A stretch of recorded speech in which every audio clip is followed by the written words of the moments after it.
Hi everyone, তো কেমন আছো সবাই? তো আজকের ভিডিওটা একদম অন্যরকম একটা ভিডিও হতে চলেছে। আজকের ভিডিওতে আমাদের সাথে একজন স্পেশাল গেস্ট রয়েছে। তার জার্নি সম্পর্কে আজকে আমরা আমাদের ভিডিওতে জানবো। তো সে একজন নিট অ্যাসপারেন্ট অর্থাৎ মেডিকেল এন্ট্রান্স দেওয়ার জন্য প্রিপারেশন স্টার্ট করেছিল, কিন্তু তারপরে বিভিন্ন কারণবশত মেডিকেলে চান্স পাওয়া সত্ত্বেও সে ইঞ্জিনিয়ারিং নিয়ে ভর্তি হয় এবং একটা টায়ার 3 কলেজ থেকে সে ইঞ্জিনিয়ারিংয়ে পড়াশোনা করে এবং নিজের কলেজের 4th ইয়ারে আসতে না আসতেই সে 8টা কোম্পানির জব ক্র্যাক করেছিল, যার মধ্যে 2টো ছিল ইন্টারন্যাশনাল অফার এবং বাকি 6টা ন্যাশনাল অফার, এবং তার হাইয়েস্ট প্যাকেজ ছিল 1.5 কোটি টাকা অর্থাৎ 1.5 CR-এর। তো তার এই ইন্সপায়ারিং জার্নি সম্পর্কে আজকে আমরা আমাদের ভিডিওতে দেখব এবং তোমরাও কিভাবে এই ধরনের জব ক্র্যাক করতে পারো সে সম্পর্কেও জানবো। তো চলো শুরু করা যাক।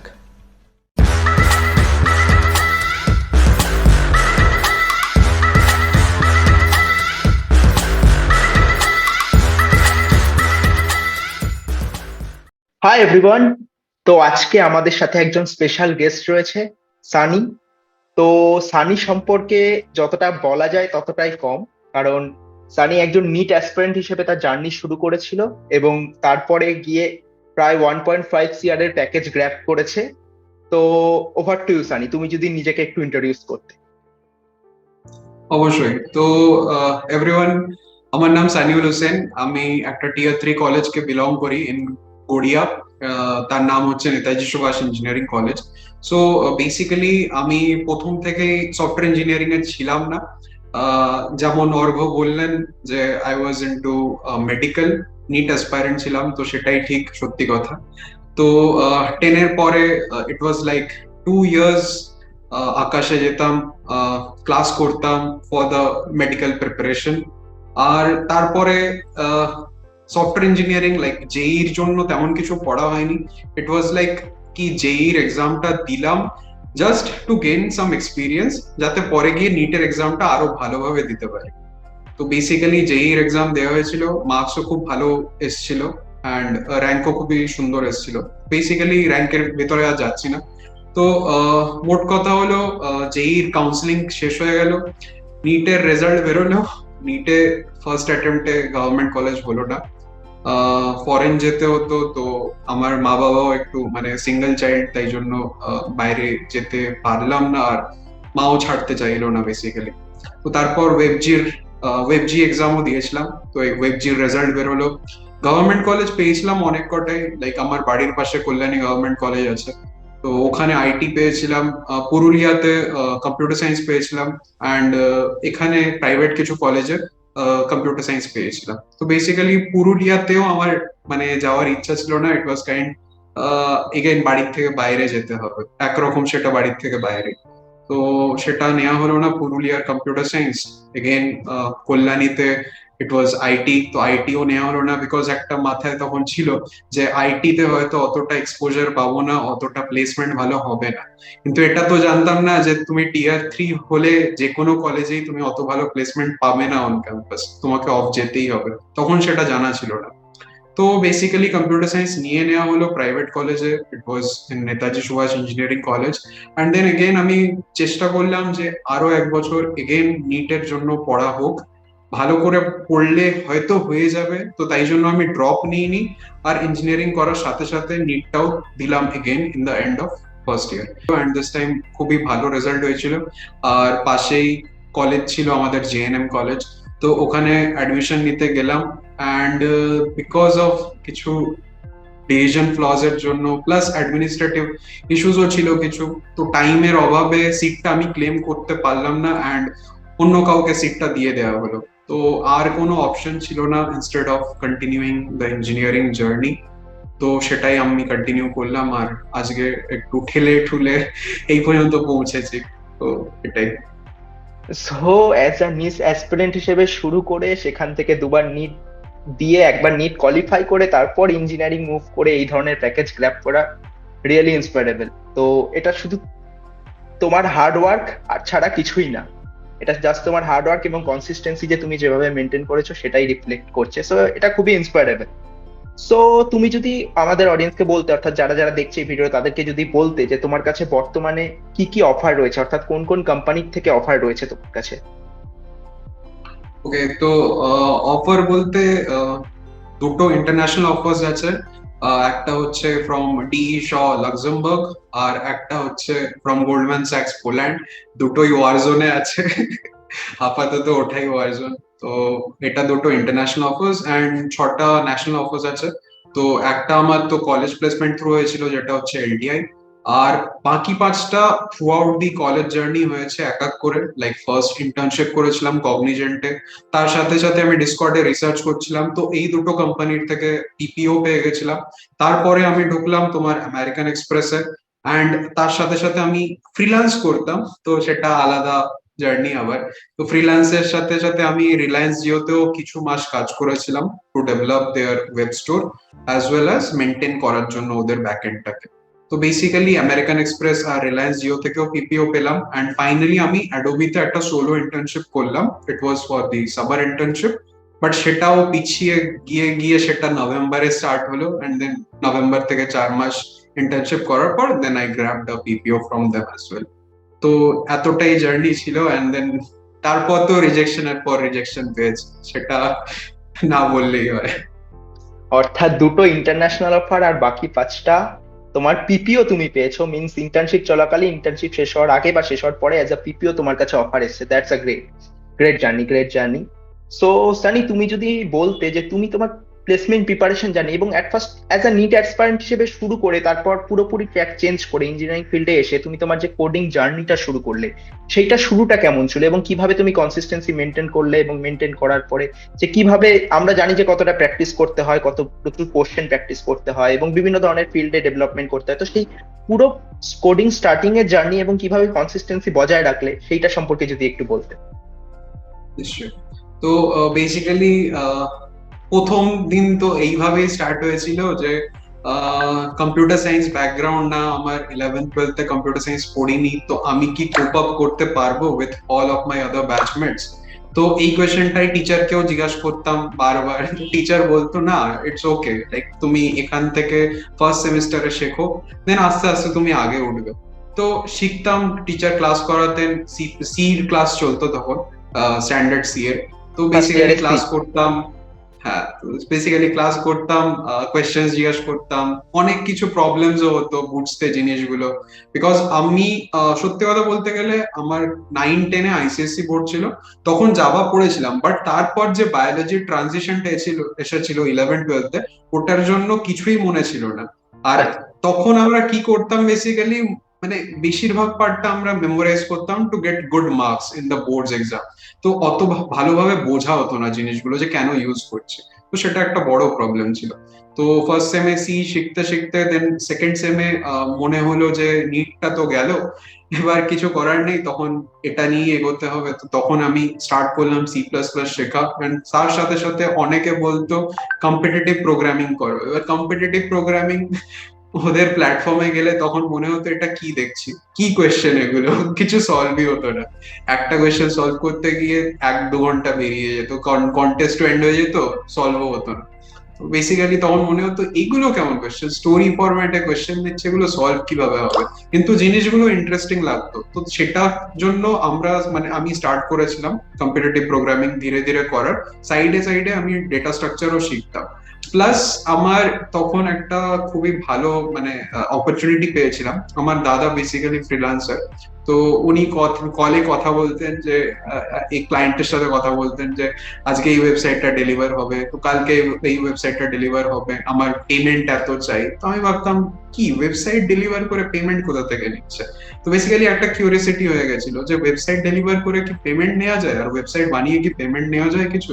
তো দাদার থেকে জিজ্ঞাসা করলাম, দাদা বললো হ্যাঁ, তুই যদি সিঙ্গেল পেজ ওয়েবসাইট বানাস মিনিমাম 5 থেকে 10 হাজার টাকা ইনকাম করতে পারিস পার website.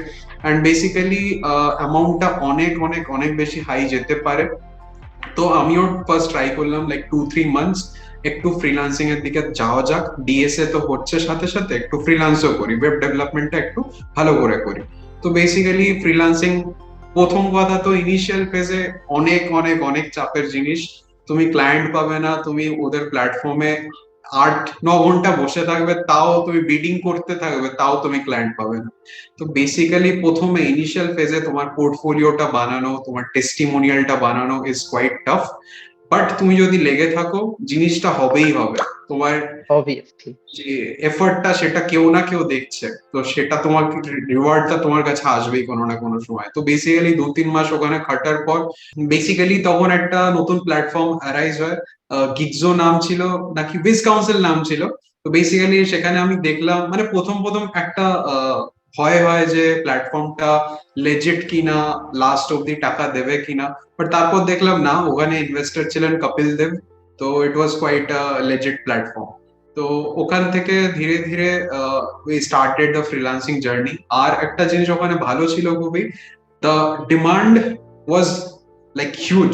R okay, number of supply কম। এক্সপার্টস অনেক, হ্যাঁ অনেক অনেক কম ছিল এক্সপার্টস ওখানে। লাইক 100টা এক্সপার্টস থাকলে 1000টা ক্লায়েন্টস। তো প্রতিটা এক্সপার্টকে অ্যাটলিস্ট 10 প্রজেক্টস দেওয়ার ওরা চেষ্টা করছিল ইন দ্য ইনিশিয়াল ফেজ। তো ওখান থেকে স্টার্ট হলো আমাদের জার্নি। লাইক আমরা কাজ নেওয়া শুরু করলাম। we used to like earn minimum of 5 to 7 thousand per gig. and যদি লাইক বুঝতেই পারছিস যে লাইক 10টা গিগ যদি পাই monthly 5 to 7 thousand, it would be like huge, 50 to 70 thousand ওরকম মানে। ইনিশিয়াল ফেজে basically that's a huge amount, huge amount yes, একদম। ফর আ তো বিগিনার। ওখান থেকে স্টার্ট হলো, এন্ড দেন ধীরে ধীরে পোর্টফোলিও বিল্ড আপ হলো, টেস্টিমোনিয়াল বিল্ড আপ হলো। আমি ট্রাই করলাম লিঙ্কডইনেও এই জিনিসটাকে ছড়ানোর, যাতে আরো ভিউ পাই, আরো এক্সপোজার পাই। যাদের অ্যাকচুয়ালি দরকার কাজ করানোর, they can get to us and get the work done. তো এটা করা হলো ফার্স্টে। এন্ড দেন তারপরে কি হলো, আস্তে আস্তে নেটওয়ার্কিং যত বাড়লো, তত আমরা ট্রাই করলাম যে হায়ার প্ল্যাটফর্মে যাই। হায়ার প্ল্যাটফর্ম বলতে আপওয়ার্ক, ফ্রিল্যান্সার। ওখানে কি ছিল, ডিমান্ড অনেক বেশি ছিল, প্লাস এক্সপার্টও অনেক বেশি ছিল, তাই জন্য অনেক কম্পিটিশন হাই ছিল। তো বেসিক্যালি আমরা যখন গেলাম, টেস্টিমোনিয়াল আমাদের খুবই ভালো ছিল বলে, তাই জন্য ওখান থেকে ডিরেক্ট আমরা আবার ক্লায়েন্ট পাওয়া স্টার্ট হয়ে গেল। আর ওখানে শুধু ইন্ডিয়ান ক্লায়েন্টস না, ওখানে ওয়ার্ল্ড এর অ্যারাউন্ড সব ক্লায়েন্টসই থাকবে। তো ডিফারেন্ট কান্ট্রিজ ক্লায়েন্ট থাকবে ওখানে। তো বেসিক্যালি একটা ইন্টারন্যাশনাল কানেকশন ও বিল্ড আপ হওয়া স্টার্ট হয়ে গেল। তো এমনও টাইম হয়েছে যে আমি লাইক নর্মাল আমার হোয়াটসঅ্যাপে কাজ করছি, এন্ড কেউ ফরেন থেকে, লাইক জার্মানি থেকে কল করছে, কেউ ক্যালিফোর্নিয়া থেকে কল করছে যে আমার এই প্রজেক্টটা তুমি বিল্ড আপ করে দাও। তো that moment was like actually amazing for me. আর আমি সত্যি কথা যদি বলি, আর্নিং খুবই সুন্দর হয় যদি তোমার কাছে একটা পার্টিকুলার কানেকশন চলে আসে। You can earn up to 3 to 4 lakhs per month, যেটা সফটওয়্যার ইঞ্জিনিয়ারিং এ হবে না ইনিশিয়াল ফেজে। এন্ড অনেকে সিনিয়র এটাই ডেভেলপাররা এটাই এরকম স্যালারি হ্যাঁ, পায়। অনেকে এটাই অপ্ট করে নেয় লাস্ট অব্দি ইনস্টেড অফ দ্য জব। আর it can go as high as 30 lakhs per month। এটা আমি অন্য ভিডিওতে বলিনি কিভাবে, but I will say here. Basically there is a chain system. একটা চেইন সিস্টেম থাকে, তুমি বসে আছো টপে, এন্ড তোমার আন্ডারে 20 to 25 ফ্রিল্যান্সার্স আলাদা থাকবে। তুমি ধরো ক্লায়েন্ট পাচ্ছ 1000টা মাসে, এন্ড তুমি নিজে কোনো কাজ করছো না। ওই 1000টা ক্লায়েন্টের মধ্যে ধরো একটা ক্লায়েন্ট তোমাকে 90,000 পে করতে রাজি। তুমি কি করছো, তোমার আন্ডারে যে ফ্রিল্যান্সার্স গুলো আছে তাকে কাজটা আউটসোর্স করে দিচ্ছ। আর তুমি কি করছো, তাকে 40,000 দিচ্ছ, নিজে 50,000 নিচ্ছ। তো তোমাকে না কিছু কাজ করতে হচ্ছে, আর পেমেন্টটাও তুমি বেশি পাচ্ছ। তো this is kind of chain system. আর এটা থেকে 30 to 40 lakhs কোনো ব্যাপারই না। মানে অনেকে এমন করে, like they earn up to 1 crore 2 crores as well. তো ইউ ক্যান থিঙ্ক লাইক কতটা অ্যামাউন্টে বিজনেস আছে এই স্কাই ইজ দ্য মার্কেটে। লিমিট। হ্যাঁ, তো বেসিক্যালি এখান থেকেই like everything was going right. Like কোডিংও ভালো চলছিল, এটা ফ্রিল্যান্স কমিউনিটিও বিল্ড আপ হয়ে গেছিল। তো এরকম ভাবেই হতো জিনিসগুলো। So moral of the story হলো যে ফার্স্টে তোমাকে একটা নিজের বেস বানাতে হবে, অর্থাৎ স্কিল বিল্ড আপ করে একটা ইনিশিয়াল স্টেজে ক্লায়েন্ট পাওয়াটাই সব থেকে বড় ব্যাপার ফ্রিল্যান্সের ক্ষেত্রে। তারপরে বেস তৈরি হয়ে যাওয়ার পরে স্কাই ইজ দ্য লিমিট। তুমি তোমার এবিলিটির উপরে এবং নিজের স্ট্র্যাটেজি খাটিয়ে তুমি যত খুশি ক্লায়েন্ট নিতে পারো এবং কাজ করতে পারো। সো এটা গেল একটা পার্ট। এবার সানির একটা স্পেশাল ব্যাপার হলো যে সানি নিজে কোডিং করার সাথে সাথে কলেজে একটা কমিউনিটিও বিল্ড করেছিল। তো একটা কলেজে কমিউনিটি এবং পিয়ার লার্নিং যদি থাকে তাহলে সেটা পরবর্তী যারা থার্ড ইয়ার ফোর্থ ইয়ার বা জুনিয়র হয় তাদেরকেও যথেষ্ট হেল্প করে। তো সেই জার্নিটা সম্পর্কে যদি তুমি একটু বলতে। একদম।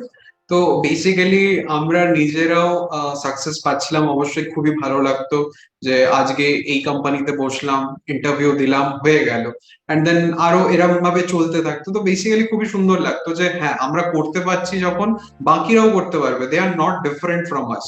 আমরাও ইনিশিয়ালি জিরো থেকে স্টার্ট করেছিলাম, and then we are getting high. তো আমরাও ভাবলাম যে হয়তো একটা কমিউনিটি বানালে খুবই ভালো হয়। আর কলেজের অত নাম ছিল না, এক্সপোজারও ছিল না। যদি বাই চান্স আমাদের মধ্যে থেকে 20-30টা স্টুডেন্ট খুবই ভালো জায়গায় পৌঁছে যায়, তো কলেজেরও নাম হবে, প্লাস অন ক্যাম্পাস প্লেসমেন্টসও হয়তো ভালো আসতে পারে পরবর্তীকাল থেকে। তো এটাই আমাদের এম ছিল, যে কিছু কিছু স্টুডেন্টস কে প্রথমে ভালো করে ট্রেন করা, অ্যান্ড দেন যখন তারা গ্রো করবে তারাও আমাদের সাথে জয়েন করে will impart a larger community. তো এই চেনটা আমরা চালাতে চেয়েছিলাম। তো বেসিক্যালি একটা জিনিস তো মোটামুটি হয় সব সব জায়গায়, যে তুমি যতক্ষণ না খুবই বড় কিছু না করে নাও, ততক্ষণ তোমার কথা কেউ মানবে না। তো এই জিনিসটা আমাদের সাথে ইনিশিয়াল ফেজে হয়েছিল, বিকজ আমাদের টিমের মধ্যে হ্যাঁ কলেজের সব থেকে বেস্ট স্টুডেন্টস ছিল, বাট আমরা তেমন কিছু করিনি অ্যাট দ্যাট টাইম, কিংবা আমাদেরকে লোকে চিনতো না যে আমরা কিছু এক্সট্রা করেছি কিনা অ্যাপার্ট ফ্রম দি একাডেমিক্স। তো this was one of the reasons which we failed for the first time. Like আমি ইনিশিয়ালি প্রথমে একা স্টার্ট করেছিলাম টু বিল্ড দ্য কমিউনিটি। যখন দেখলাম মানে আমার জন্য সম্ভব না, তখন আমার মনে হলো যে না, I need a team, and আমি টিমও বিল্ড করেছিলাম। লাইক 24-26 স্টুডেন্টস এর টিম ছিল আমাদের। Still at some time I felt like people are not interacting, আর অতটা এনগেজমেন্ট লাস্ট অব্দি হলো না, so we had to drop this at the end of 1 year। Like I spend along with my team a complete 1 year। তো that was like, আমি জানি না সেটা আমার লস হলো না আমার ভালো হলো, নাকি অন্য স্টুডেন্টদের লস হলো নাকি ভালো হলো, আর সেটা আমি জানি না এখন। বাট আই থিঙ্ক যে আমরা যতটা করেছি সেটা কোনো না কোনো সময় তাদের হেল্পে আসবে, অ্যান্ড সেটা অবশ্যই ভালো হবে তাদেরও। দেখো, সফল হলো কি হলো না দ্যাট ডাজ নট ম্যাটার। ব্যাপারটা হলো যে তুমিও শিখেছো এবং তারাও অনেক কিছু শিখেছে। দ্য লার্নিং প্রসেসটা খুব ভালো থেকেছে আমার যেটা মনে হলো, যে কমিউনিটি বিল্ডিং এর মাধ্যমে তোমাদের লার্নিং প্রসেসটা ভালো হয়েছে, তোমাদের অনেক এক্সপিরিয়েন্স হয়েছে। তো এবার একটা জিনিস যেটা আমরা স্টুডেন্টরা ফেস করি, অর্থাৎ যখন আমরা প্রিপারেশন করি তার পাশাপাশি একটা জিনিস ফেস করি, যে একদিকে যেমন ডিএসএ চলছে, কোডিং প্র্যাকটিস চলছে, তার পাশাপাশি আমাদেরকে কিছু প্রজেক্ট বিল্ড করতে হয় এবং প্রজেক্ট পার্টে আমাদেরকে ফোকাস করতে হয়। মেইনলি ডেভেলপমেন্ট পার্ট, কেউ হয়তো ধরো তোমার ওয়েব ডেভেলপমেন্ট নিল, কেউ অ্যাপ ডেভেলপমেন্ট নিল, কেউ মেশিন লার্নিং নিল, বিভিন্ন ধরনের, বা ব্লক চেইন নিল। তো সেই প্রজেক্ট বিল্ডিং পার্ট সম্পর্কে যদি তুমি একটু বলতে, কিভাবে প্রজেক্ট বিল্ড করেছিলে এবং কিভাবে সেটাকে শোকেস করেছিলে। এক্স্যাক্টলি।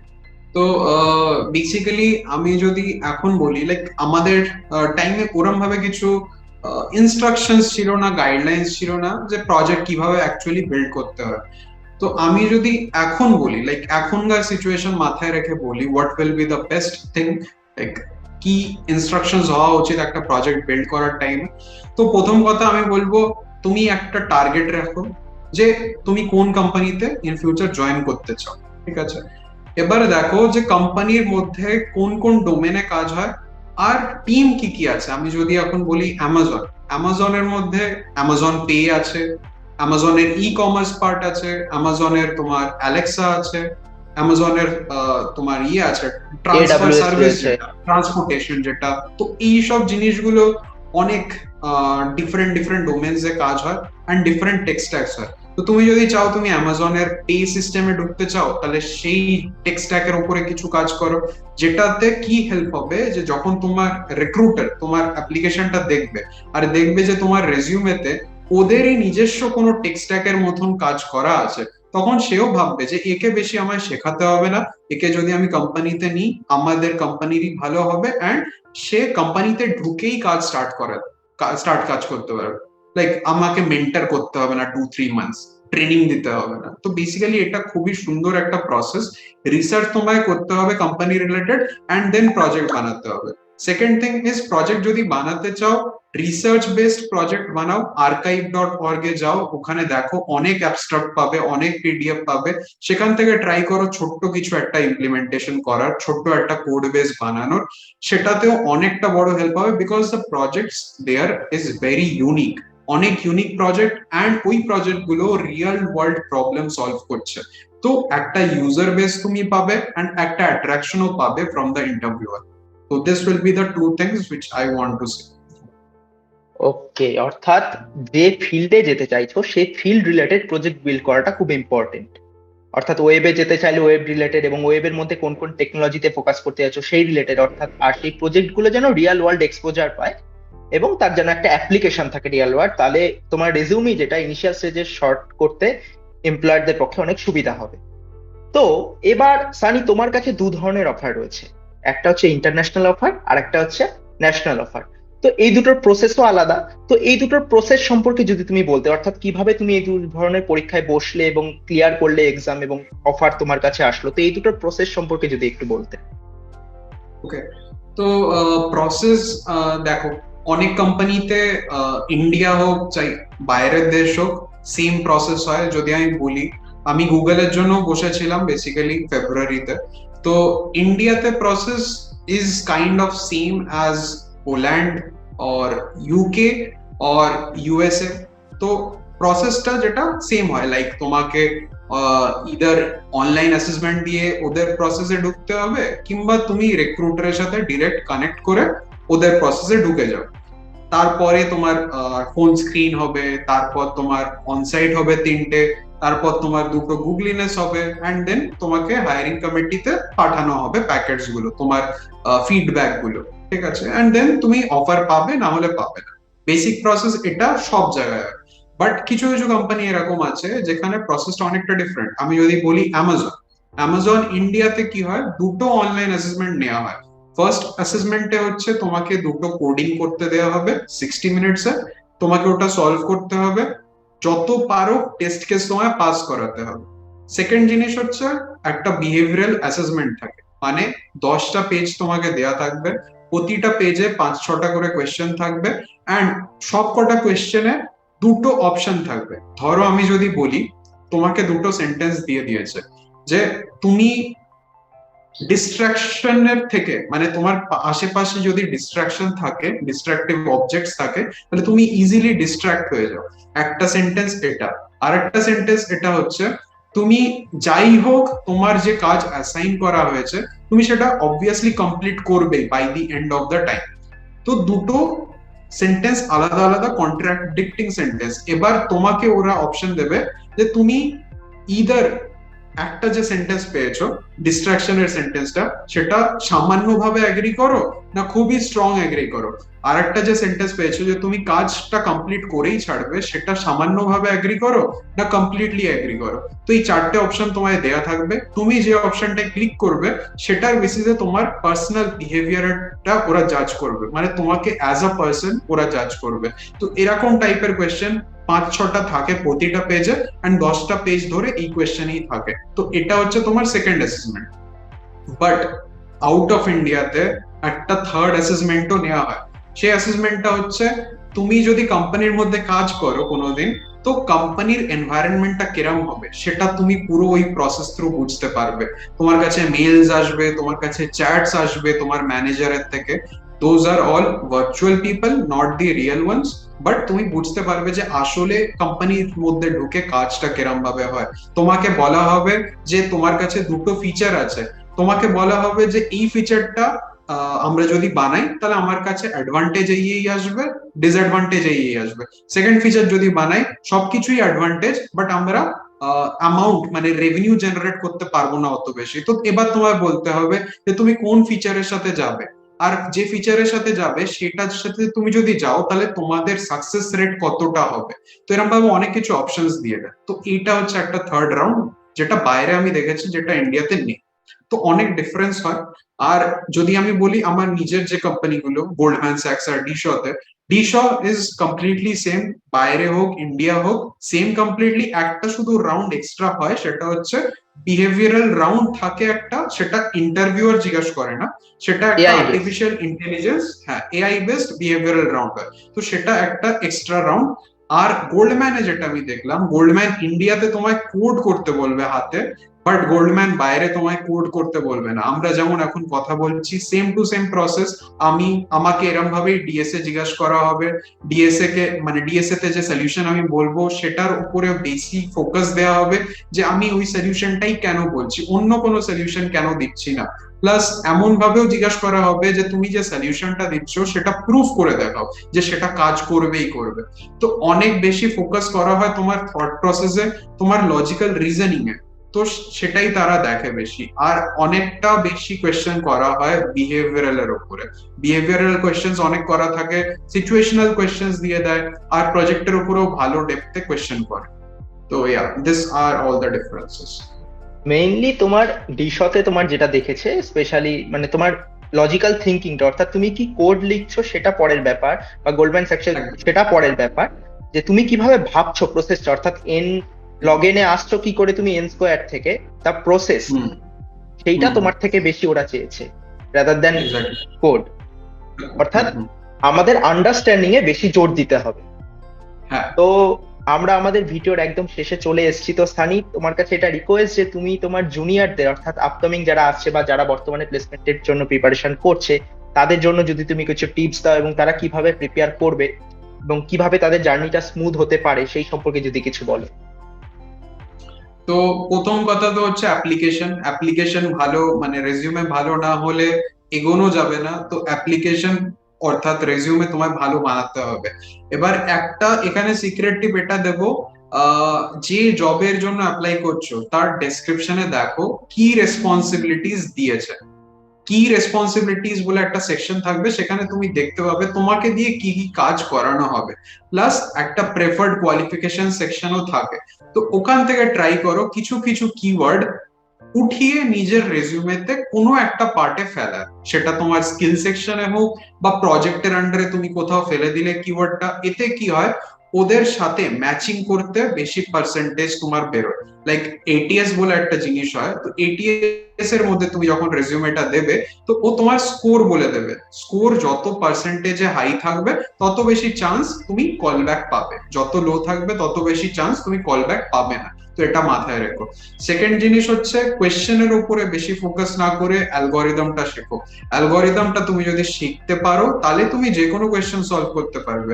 আমরা ম্যাথের প্রবলেম যখন করতাম স্কুলে, তখন কি আমরা কোয়েশ্চেন অ্যান্সার মনে করে রাখতাম, সলিউশন মনে করে রাখতাম না? তো তো আমরা প্যাটার্ন মনে করতাম যে এই প্যাটার্নে কোয়েশ্চেন যে কোনোই আসুক আমি করে দেবো। তো এক্সামেও নতুন নতুন কোয়েশ্চেন আসতো আর আমরা সলভও করে দিতাম।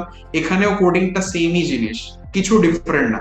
তো অ্যালগোরিদমের উপরে বেশি ফোকাস করো, জিনিসগুলো কিভাবে হয় সেটা দেখো, কেন হয় সেটা দেখো, মাথায় ভাবো যে আমি এই জিনিসটা করলাম কেন, এটা না করলে কি সলিউশনটা বের হতো না। তো এইসব জিনিস তোমায় ভাবতে হবে। আন্ডারস্ট্যান্ডিং ইজ ভেরি ইম্পর্টেন্ট, তাহলে তুমি সবকিছু পারবে, তুমি সব কটা কোয়েশ্চেন করতে পারবে। তো এটা সেকেন্ড জিনিস। আর বিহেভিয়ারাল কোয়েশ্চেনের জন্য আমি এটাই বলবো যে কোম্পানির একটু রিসার্চ করো, কোম্পানি তোমাদের জন্য কি কি করছে, তোমাদের মতন ইউথের জন্য কি কি করছে, এই জিনিসগুলো ট্রাই করো তোমার অ্যান্সারে ফেলার, যাতে এটা তুমি বোঝাতে পারো যে তুমি অ্যাকচুয়ালি ইন্টারেস্টেড কোম্পানি জয়েন করাতে। তো বিহেভিয়ারাল কোয়েশ্চেন গুলো খুবই ভালোভাবে আগের থেকে প্রিপেয়ার করে রাখবে। অ্যান্ড প্রজেক্ট তো এমন বানাবে, যেটা আমি আগে বললাম, যে যাতে রিয়েল ওয়ার্ল্ড প্রবলেম তুমি কিছু সলভ করছো আর তোমার প্রজেক্টের 5-6 জন অ্যাটলিস্ট ইউজার হোক, তাহলে খুবই ভালো দাঁড়াবে প্রজেক্টটা। তো all this things will actually help you. অর্থাৎ মোরাল অফ দ্য স্টোরি, মুখস্থ করার থেকে, কোনো জিনিস একদম মনে রাখার করার চেষ্টার থেকে তুমি সেটাকে বোঝার চেষ্টা করো। অর্থাৎ অ্যালগোরিদম গুলোকে এবং যে কোনো জিনিসে, এবং প্রজেক্ট করো বা যাই করো, সেটাকে তুমি যত বেশি বোঝার চেষ্টা করবে তত বেশি ইন্টারভিউরকে তুমি ভালো ফেস করবে। এটাই হচ্ছে মোরাল অফ দ্য স্টোরি। তো thank you Sunny for joining me. আর এইভাবে তুমি তোমার জন্য অনেক অনেক অনেক শুভকামনা, এভাবে তুমি এগিয়ে যাও। আর আজকের ভিডিও এই অবধি। আর হ্যাঁ, সানির একটা ইউটিউব চ্যানেল রয়েছে সিএস ফর অল, যার লিঙ্ক আমি ডেসক্রিপশনে দিয়ে দেবো। সেখানে গিয়ে তোমরা সাবস্ক্রাইব করো, অনেক অনেক ইনফরমেটিভ ভিডিও পাবে সেখানে। তো চলো, দেখা হচ্ছে তোমাদের সাথে পরের ভিডিওতে। বাই।